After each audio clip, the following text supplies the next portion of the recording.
Welcome to the Empowered Wife podcast, where it's all about fixing your relationship without your man's conscious effort so that you feel desired, taken care of, and special, even if your relationship feels completely hopeless. I'm Laura Doyle, and today I'm sharing 3 secrets that great relationship coaches know. My guest, Master Coach Kathy Murray, is one of the best relationship coaches in the world. I asked her to come on the podcast today to share the most impactful secrets for transforming your marriage. What does a master coach know that can help you become adored, special, and taken care of? That's what we're going to find out. You're going to want to take notes while Kathy drops wisdom bombs. Then I'll be giving out the Worst Relationship Advice of the Week award. And I know you've heard this advice, and it just doesn't match my experience at all.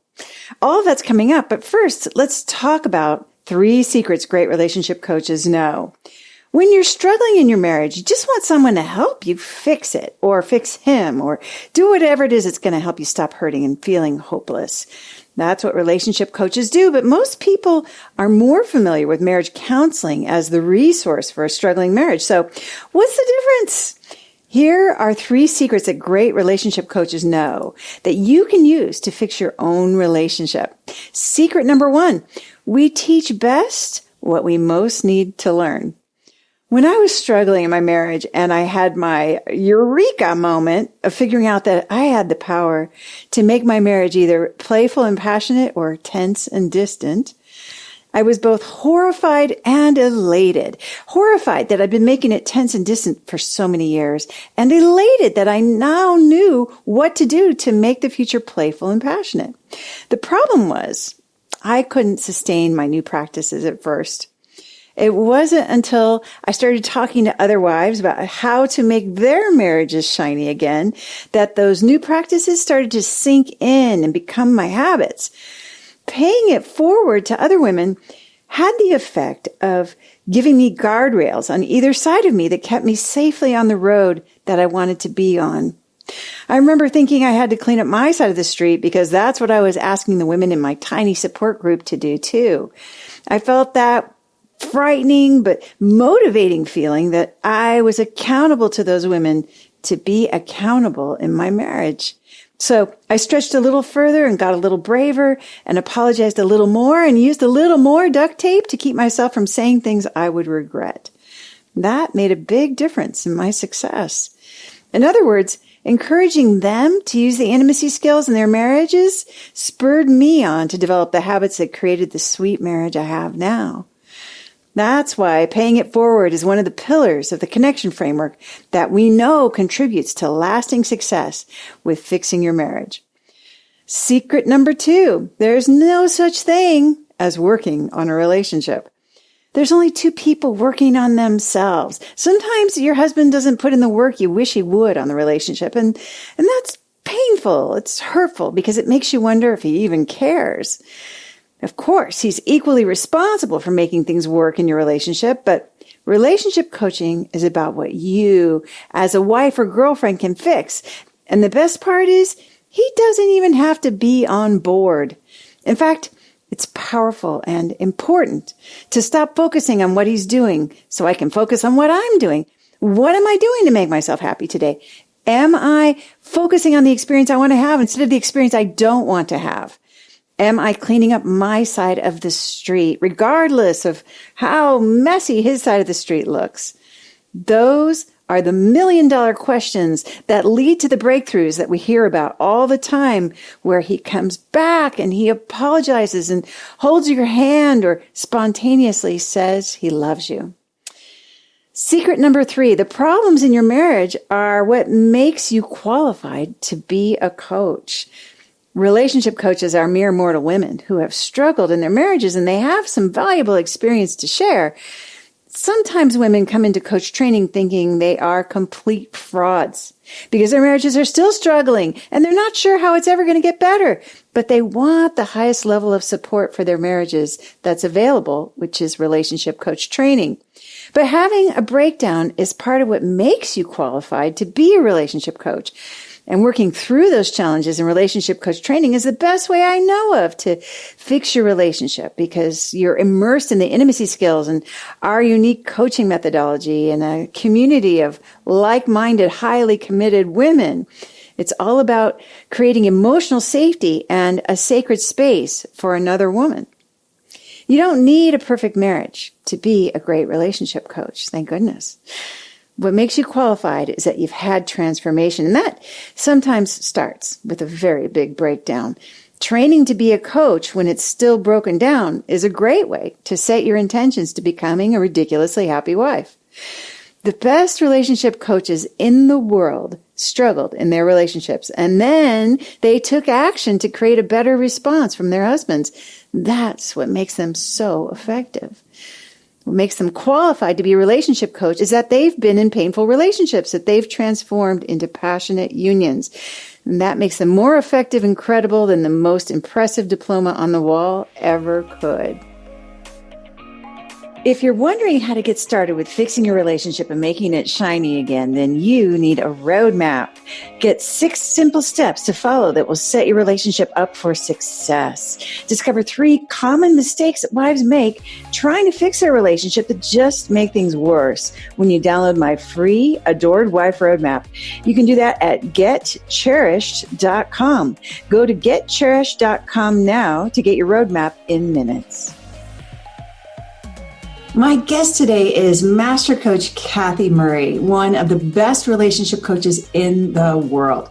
I asked her to come on the podcast today to share the most impactful secrets for transforming your marriage. What does a master coach know that can help you become adored, feel special, and taken care of? That's what we're going to find out. You're going to want to take notes while Kathy drops wisdom bombs. Kathy, thanks for coming back on the podcast. Oh, you're so welcome, Laura. I'm so honored. Thank you for having me. So I want to go back and give a little perspective. So I interviewed you on podcast number 1, and you told your whole story about your relationship. But let's just kind of go back and talk about what your relationship was like before you were a master relationship coach. Well, it was vibrant and amazing and really so impacted by the intimacy skills, as I shared about in that first interview. And by this time, I had been really helping a lot of women and working still full time and practicing the skills in my own life and still apologizing and still forgetting to be vulnerable. And I wanted to really take my coaching to a whole new level by coaching coaches.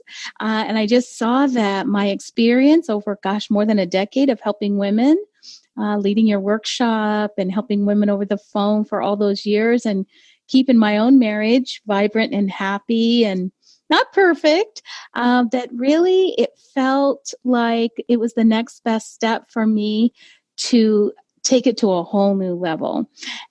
With my passion for this work is to empower other coaches. And so I came to you and really just said, I would love, expressed as your desire, right? I would love to coach coaches because I've been coaching clients for a long, long time. And I'd learned a lot, but I wanted to learn more about what it looked like to empower other women to do what I'd been doing for more than a decade.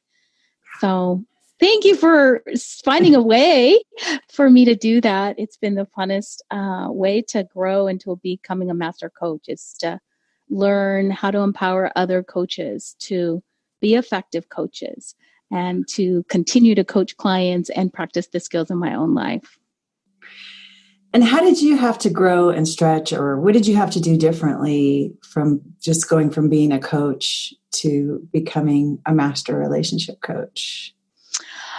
Oh gosh, I had to continue to grow and learn and be coached. I think that's one of the things that is a surprise. Being a master coach means I'm coachable. I'm seeking coaching.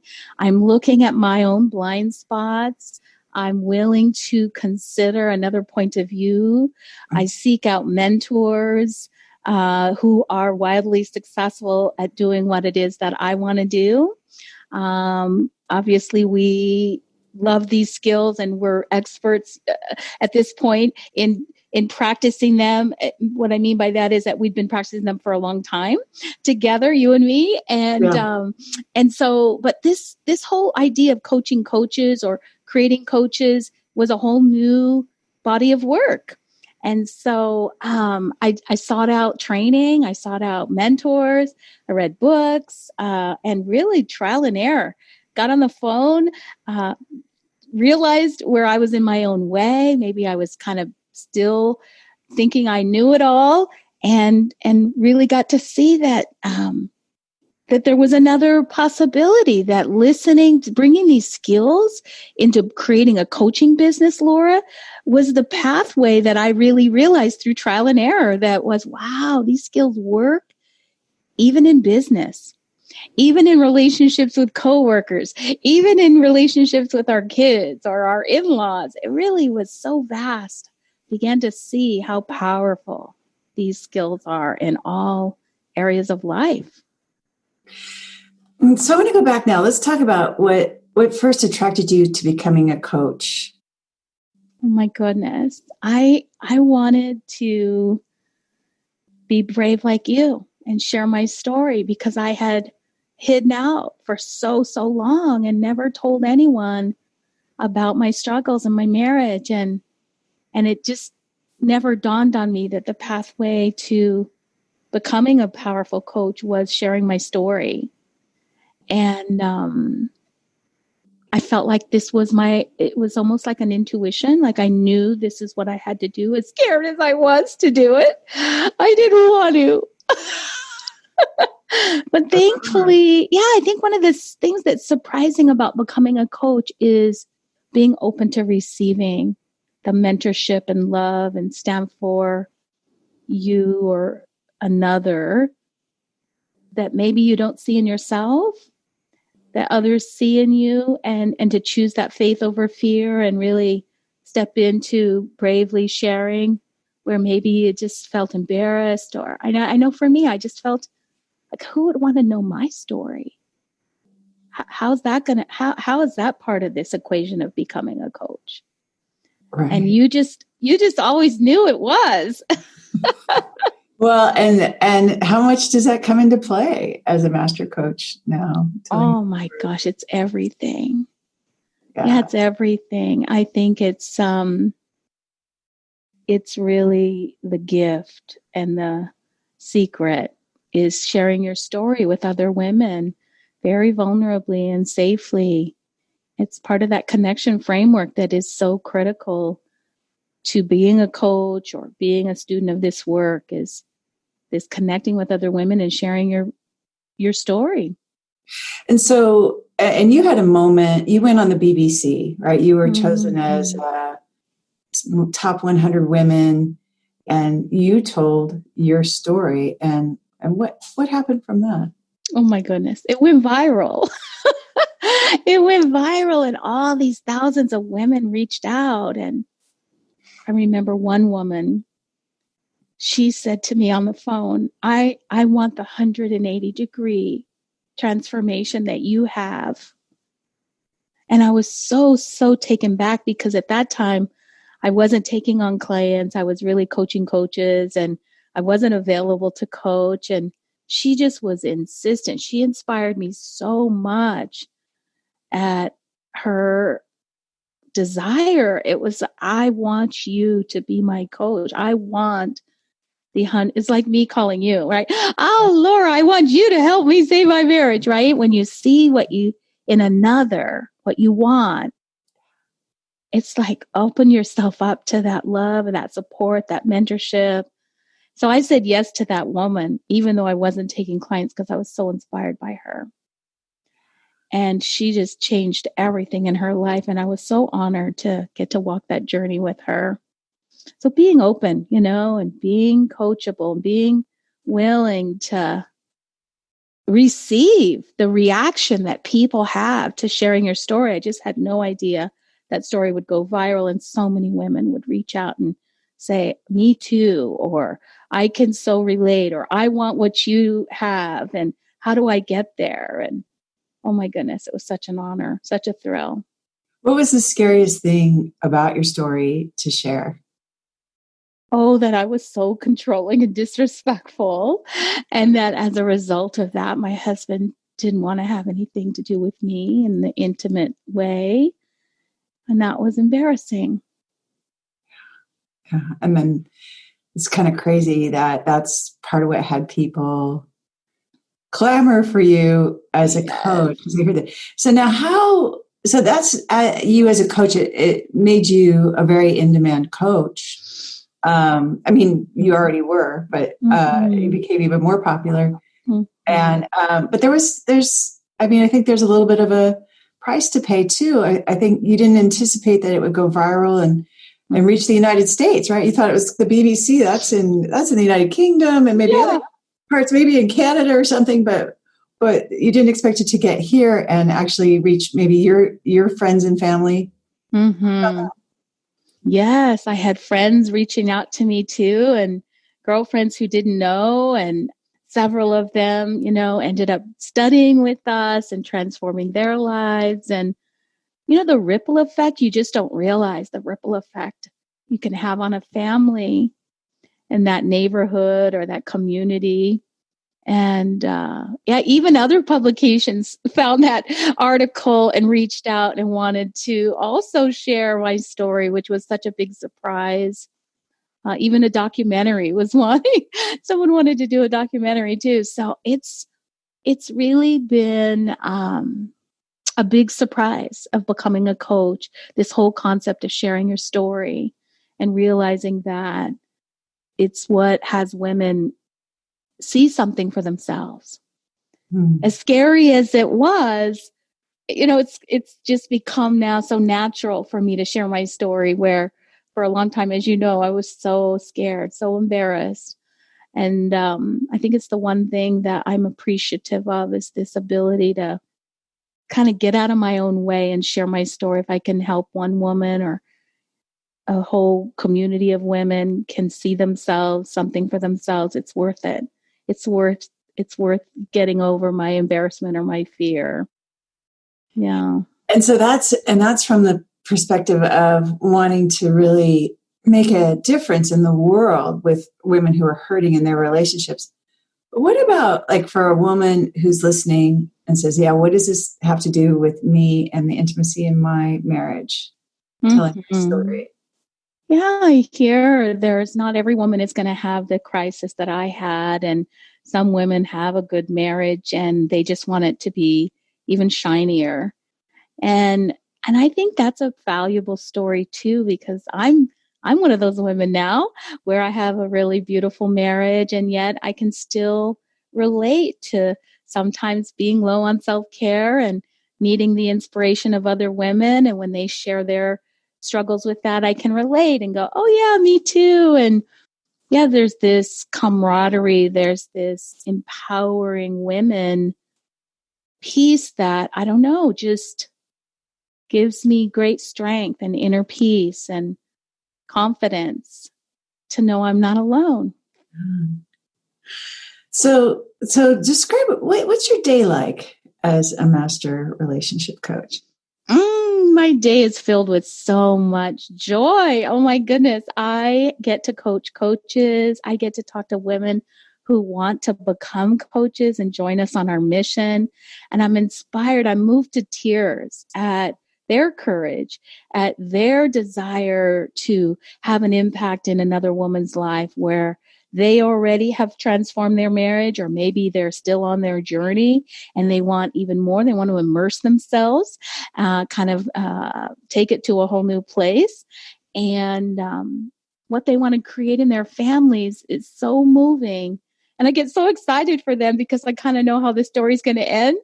And so I get to meet them at the tail end of their coach training and really celebrate all that they accomplished and envisioned for themselves when we first talked, to see that it all came to fruition and even more so. It's the most gratifying. I cry all the time because I'm so honored and moved and inspired by the possibility of them having peace and harmony in their home and intimacy with their marriage. Yeah, I just get to stand for others' greatness, Laura, and always look for what's possible. And it's a pretty moving experience to be in that kind of environment on a daily basis because of these skills. Yeah, amazing. So, and I think one of the things I know that I've heard women who aren't coaches say is, don't you have to listen to a lot of complaining? Is that part of the job description? Yeah, I don't experience that. I listen to her hurt underneath that. I hear the pain. And I think that's a gift of a coach, is that we really learn how to hear that complaining. Like, I used to complain too, but underneath it is real hurt.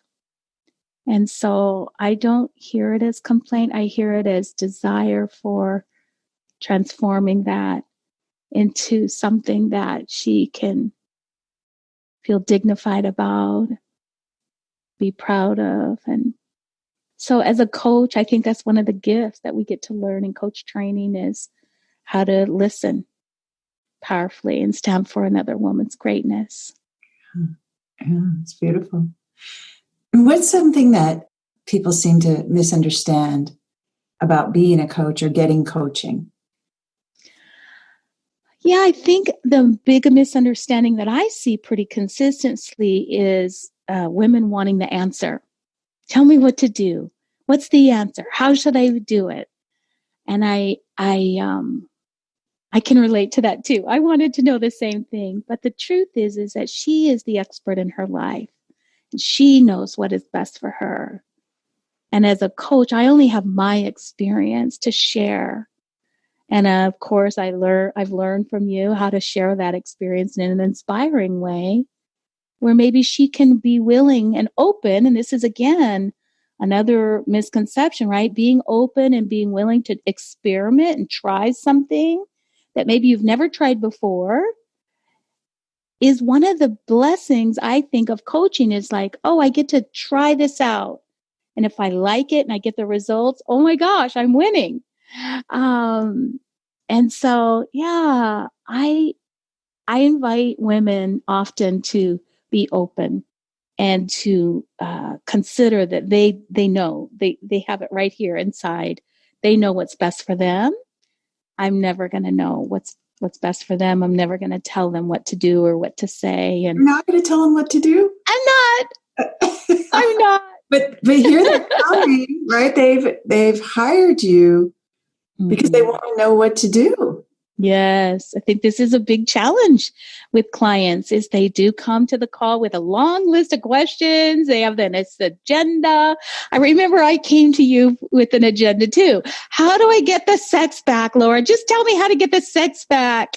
And because you're a master coach, you were so smart to invite me to consider. I mean, had you coached me on getting the nightie out and the lingerie out to start flirting, I just don't think I would have what I have today, Laura, because you knew intuitively that there was something there for me to do in the area of respect, restoring respect before I could flirt. And you were so brave to invite me to consider something new, something that wasn't on my agenda. It was so counterintuitive. Well, I want to just interject and say, everybody just write down that truth bomb Kathy just dropped, right? That there was something in the area of respect that had to come before the physical intimacy was going to skyrocket like it did. Yes. But it's an example of how we can come like we know what we want. Yeah. And in coaching, I think that's one of the things that is a misconception, is like when you hire a coach or you want coaching, it's come open-minded. Consider there's a whole nother path up that mountain. Yeah. And to have a mentor, someone who's done that, oh my gosh. Like the woman who said, I want your 180-degree transformation. Yeah. And I'm willing to listen. I'm willing to experiment. I'm willing to try. This to me is one of the, another truth bomb that I think clients could really accelerate their transformation if they came more open-minded and curious. Okay, curious and open-minded. Okay, so, and just willing to experiment. Like, Yeah. have I ever done this? And maybe it doesn't seem like it's going to work. Maybe it seems like the whole thing is hopeless, but I'm going to, Yes. and I remember having that Yes. spirit too when I first started intimacy skills. Like, wait, this isn't going to work. This is stupid. Okay, I'll try it. Whatever. I had nothing else. So yes, like a lot of women do that with self-care. Like, what the heck is yeah, this? Why do I have to do self-care? What does that right. have to do with him? I want to get to the part where I'm going to fix my marriage. So, okay, self-care. Yeah, I get that. But so tell me about a student that moved you. Well, of course, that woman who said, no, I've got to have you.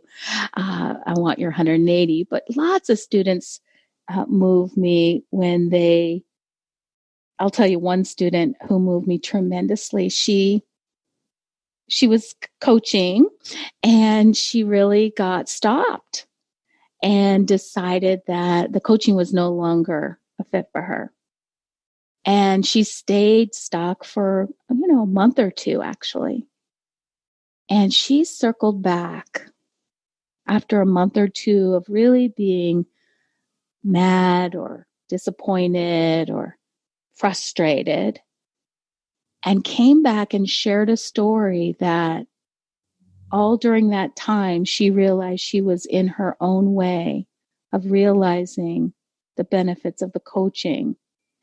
And I was so moved by her accountability and her awareness and her willingness to consider another point of view other than the one that kept her really stuck and unhappy and not at all being the goddess of fun and light, or just stuck.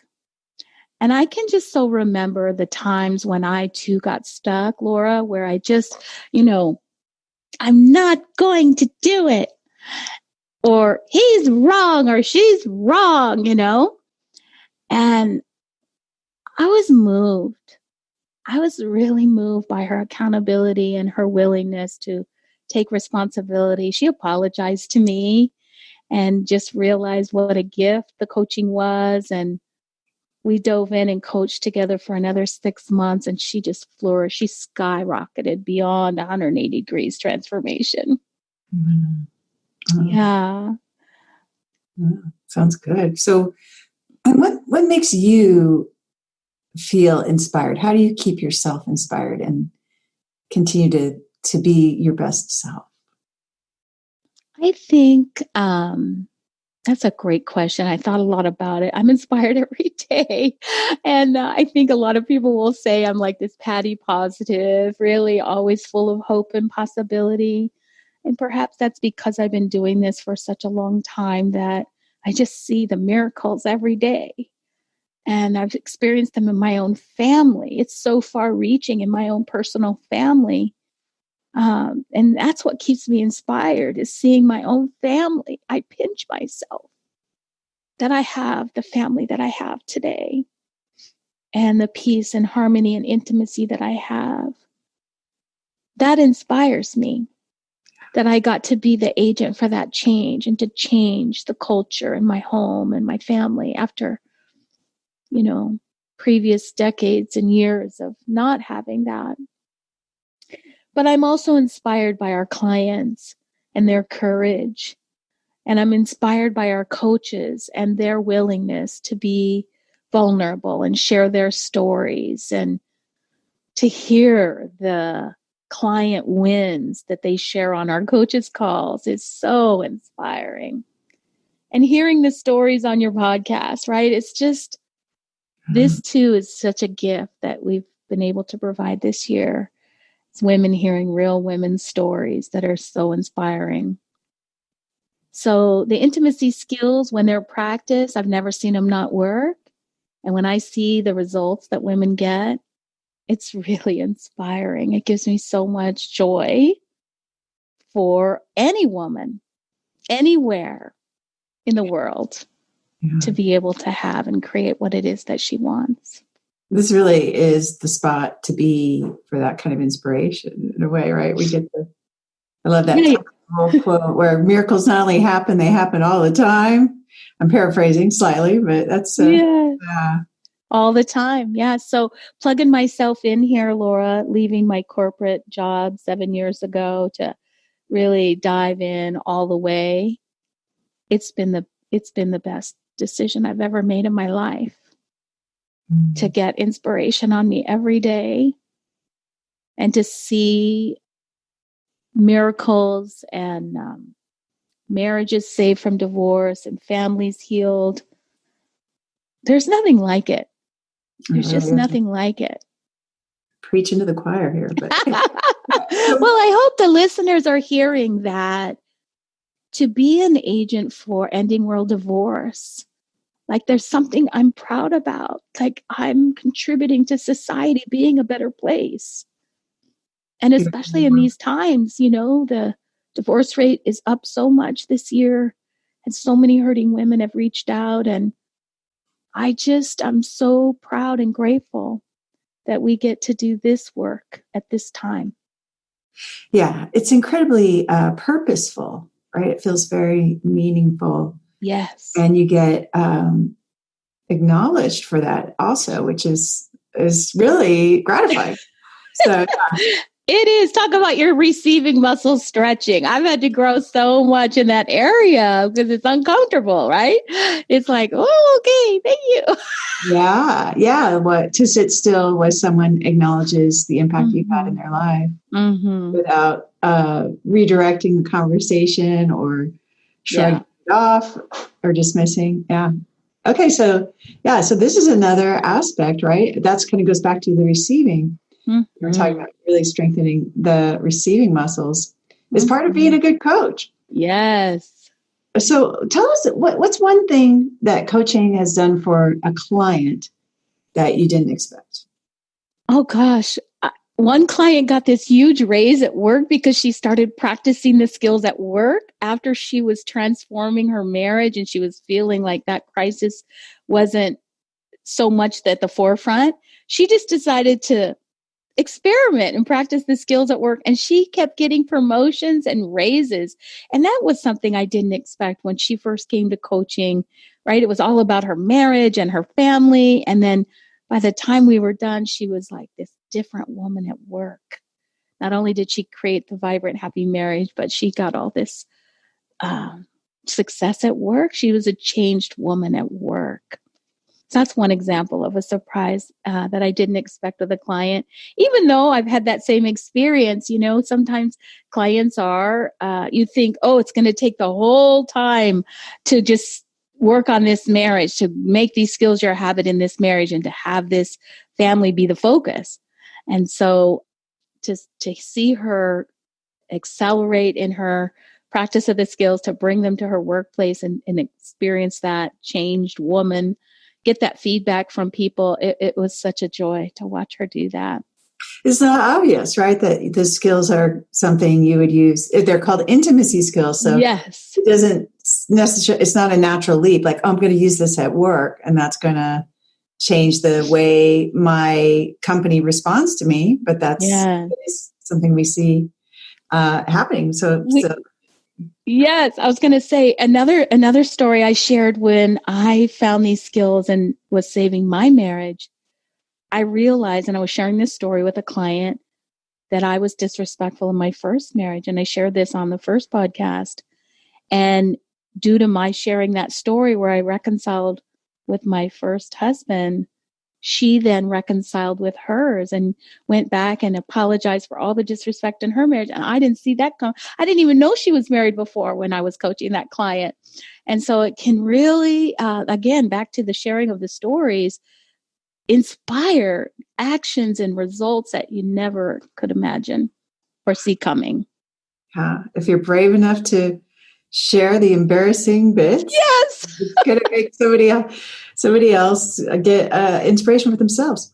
Mm-hmm. Yes. So if you could have a billboard with anything on it, a big billboard, I don't know, maybe it's in Times Square or someplace really crowded, what would it be? Oh my gosh, I did write this down, so I want to go look at it. I said I would put my before and after picture. my before the intimacy skills picture, which you love, right? And my after picture. And then I would put the intimacy skills saves marriages.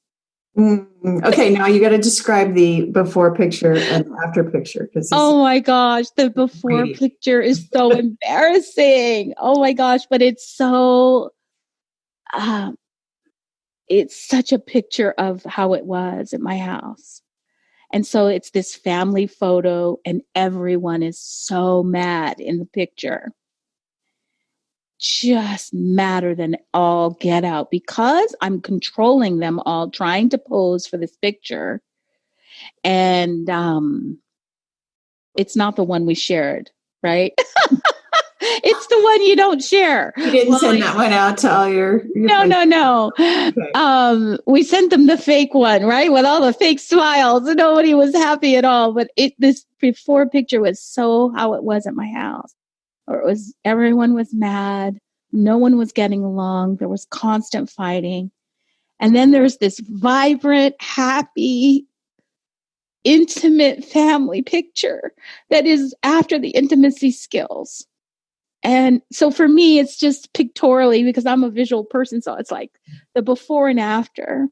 And the results, I have to credit entirely the intimacy skills for causing this transformation. And so I would want every woman to know that the intimacy skills can transform your marriage and a lot more too, right? But yeah, if I had a billboard, that's what I would do. Now, and if you could talk to yourself from before you were a coach, what would you say? I would say being vulnerable is not as scary as you think. I was so scared to be vulnerable. I had such a big armor on, and I just didn't want anyone to know, and I didn't want anyone to see that side of myself. And I'm so glad that I learned to be vulnerable, becoming a coach, being mentored by you, telling my story in a vulnerable way.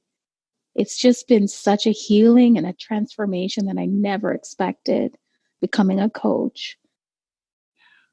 Yeah, it's kind of like opposite of what you think it's going to be, right? Like you're going to be vulnerable, say embarrassing things, and then you'll die, right? It's kind of really as you're walking into it. I just worked so hard before I was a coach to not be vulnerable. I was exhausted to not be vulnerable. And to think that that's who I am now is really vulnerable. It's quite a surprise. Yeah. And that's where the magic is, right? Yeah. Being vulnerable. Yeah. So what is your tip for listening? She knows you're a master relationship coach, like Kathy really knows what it takes, what will work. What is your tip for a woman she's struggling right now? She's hurting. She wants to know what to do. What should I do? I think the best thing a woman can do is have a mentor and a coach. And I know I'm biased because that's been my experience and I wouldn't trade it for anything. I never want to leave your side. I don't want to leave this community. It's changed my life, my family. And so I just say, immerse yourself in a community of like-minded women and be open to receiving what's available. Be open-minded and experiment and see what happens. I think those are my tips. Being open-minded, being open to receiving, and consider having a mentor and a community to stand for you. Yeah, absolutely. I mean, and one of the ways we maintain the community is by being coaches ourselves, right? That's kind of our is like, if we're coaches, then we'll never leave. Absolutely. I mean, I know that the result of what I just said, my tip is that she will become a coach. She'll end up being a coach, right? She'll end up becoming a coach. Being a coach eventually. Yeah, because she's going to fall in love just like the rest of us have. We didn't set out to become a coach. We just realized, oh my gosh, this is how you keep it alive. This is how you have your life be filled with purpose. This is how you get inspired every day. This is how you continue to practice the skills in your own life. Yeah, because I don't know, are you pretty much perfect with the skills now? Oh no. No? Okay, no? I'm not perfect. I have a lot of emotional safety, and I definitely have created a lot of peace and harmony in my home. So the mistakes that I make or the blunders that I have aren't as dangerous or impactful or backsliding as they used to be. But it's always my commitment to restore respect and to be my best self and be accountable. And that I got from becoming a coach and certainly becoming a master coach too.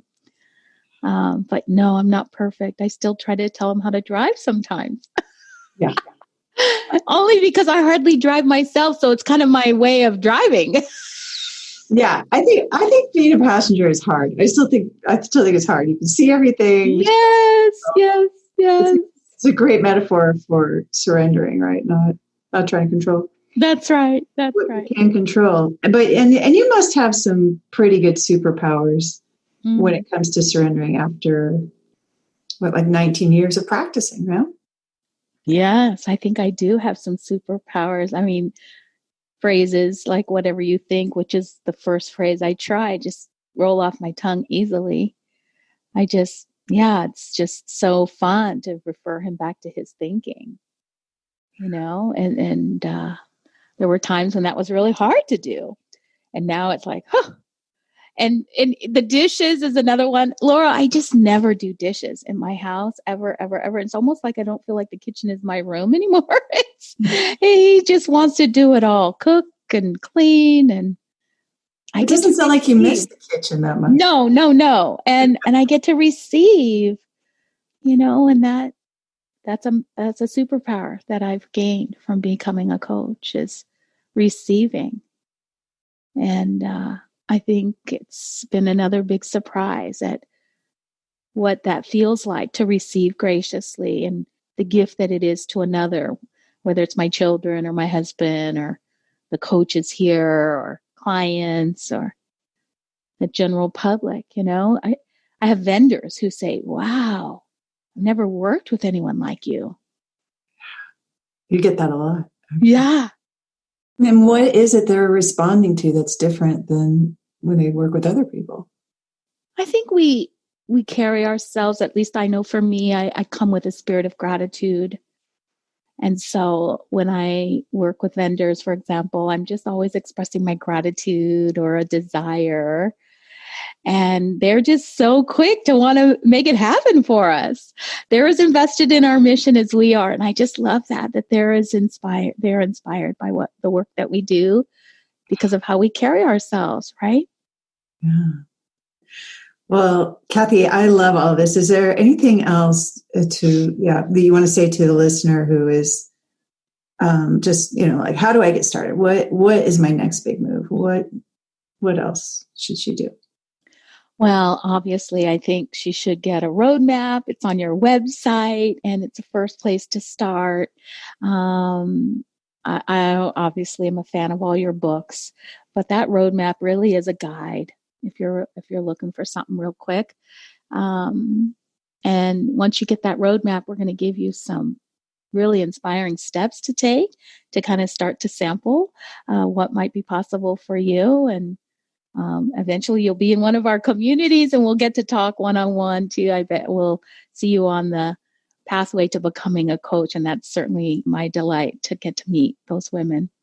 It really is the lifeblood of our community is welcoming new women in who have the courage to say, this is something I want for myself. That's right. Having a great relationship is really important to me. Yes. And that's what I'm doing here. And Kathy, thank you so much for all you do to inspire and motivate and light the way and just to be the way that you're a role model for all that is possible, from not just saving your own marriage, but from paying it forward, from for being a coach. very inspiring. Oh, thank you so much, Laura. It's my honor. If you're wondering how to get started with fixing your relationship and making it shiny again, then you need a roadmap. Get 6 simple steps to follow that will set your relationship up for success. Discover 3 common mistakes that wives make trying to fix their relationship that just make things worse when you download my free Adored Wife Roadmap. You can do that at getcherished.com. Go to getcherished.com now to get your roadmap in minutes. And now it's time for the Worst Relationship Advice of the Week Award. It's the worst relationship advice of the worst relationship advice. Yeah, it's the worst relationship advice of the worst relationship advice of the week. And the advice that's driving me to drink this week is marriage is hard work. Don't you hear that a lot? Me too. And what are you supposed to do with that advice anyway? I used to just nod solemnly and say, oh, I know, so no one would think I was naive. My guess is that this advice is meant to help us adjust our expectations, as if anticipating the tedium and drudgery of spending your life with someone will help you better prepare for it. My marriage used to seem like hard work before I learned the 6 intimacy skills. It seemed exhausting and stressful. But then so did everything else where I was trying to control what I couldn't control. Once I developed surrender muscles, so many things that seemed like hard work got a lot easier, including my marriage. Nobody gets married because they need an extra job. We say, I do, because we're delighted. Because of the sheer pleasure of being with our special someone, because we want to feel seen and heard and understood. We all need that as human beings. Today, my marriage is my soft place to land, where I get special treatment and I hear that I'm beautiful and wonderful. And we dance and sing and snuggle and we make each other laugh. I have someone in my corner, always ready to support me and see the best in me. That's not hard work at all. Since what you focus on increases, anticipating that something's going to be hard work and tiring is dangerous, because then you're likely to have the experience of it being hard and tiring when it could actually be sweet and inspiring. For that reason, the advice that marriage is hard work is the very worst relationship advice I've heard all week. Listen and subscribe to the Empowered Wife podcast. Next week, we'll talk about the number 1 way to make your marriage happier. In the meantime, I hope you're having lots of fun. Today's fact is that we get so many packages delivered, I'm thinking of inviting the UPS guy to Thanksgiving.